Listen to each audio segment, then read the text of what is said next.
আমাদের ব্যুরোক্রেসিকে সঠিকভাবে ঠিক করা, সিগনিফিকেন্ট এনভায়রনমেন্ট, আপনার ইনভেস্টমেন্ট এনভায়রনমেন্টটা তৈরি করা। এখানে ব্যবসা করার যে আপনার ক্লাইমেট, এটা কিন্তু আপনার খুব একটা ভালো না, এনভায়রনমেন্টটা খুব একটা ভালো না, যে কারণে এই জিনিসটাকে আমরা বলেছি যে আমরা এটাকে ভালো করে নিয়ে আসার চেষ্টা করছি। এবং আমাদের প্রধানমন্ত্রী এই বিষয়ে অত্যন্ত আগ্রহী। তিনি প্রতিদিনই এই বিষয়কে নিয়ে আলোচনা করছেন, কথা বলছেন। প্রত্যেকটা মন্ত্রণালয়কে তিনি অতি দ্রুত আপনার চেষ্টা করছেন যে প্রত্যেকটা কাজের জন্য, বিশেষ করে আমাদের সবচেয়ে বড় সমস্যা হয়েছে আপনার এনার্জি সেক্টরে। এনার্জি সেক্টরে আপনারা সবাই জানেন যে আমরা রিনিউয়েবল এনার্জির দিকে আমরা যাওয়ার চেষ্টা করছি।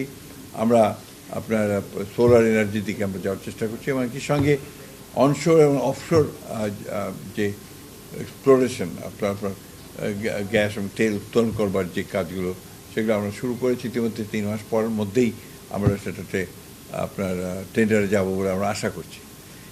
আমরা সবাই জানি যে আমাদের মতো একটা দেশে এখানে উইথ হিউজ পপুলেশন, এখানে দ্রুত আমাদেরকে এগিয়ে যেতে হবে অর্থনৈতিক উন্নয়নের দিকে। আমাদের রাজনৈতিক যে সমস্যাগুলো এখানে তৈরি হয়েছিল অতীতে, সে সমস্যা এখনও যে চলে গেছে তা বলবো না, কিন্তু আগের চেয়ে অনেকটা ইতিবাচক হয়েছে।